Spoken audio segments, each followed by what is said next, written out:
This is Foxdog Studio's up and down camera. We're automating it for our show.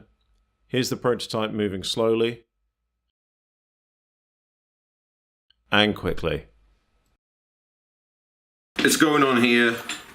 We're going to mount it flat like this with the arm going out that side because that gives us the most clearance over this 3D printer bracket that fits on this shoe. The Arduino board fits on here. Attached to a normal camera tripod, a custom 3D printed mount for the servo, which connects to the plate on the tripod. Each drilled a hole in the bottom of this. So this is all just powered off a USB battery at the moment, and that's a custom USB cable. We're just taking the power out to power the servo separately from the board. So we've created a Vero board design now. This is going to be mounted directly onto the Arduino, colored in the different paths where the signal goes and the power. Power's coming in through the Molex clip here, which is connected to a USB cable where we've just taken out the power lines.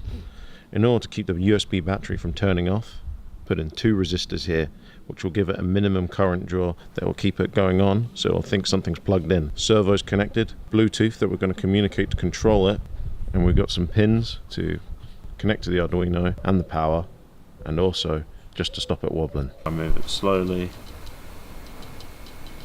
It's getting there, but we've got a lot of jitter. So the solution is to model this as a real object that accelerates towards target position and decelerates as it approaches it to remove the jitter that we saw in the previous version.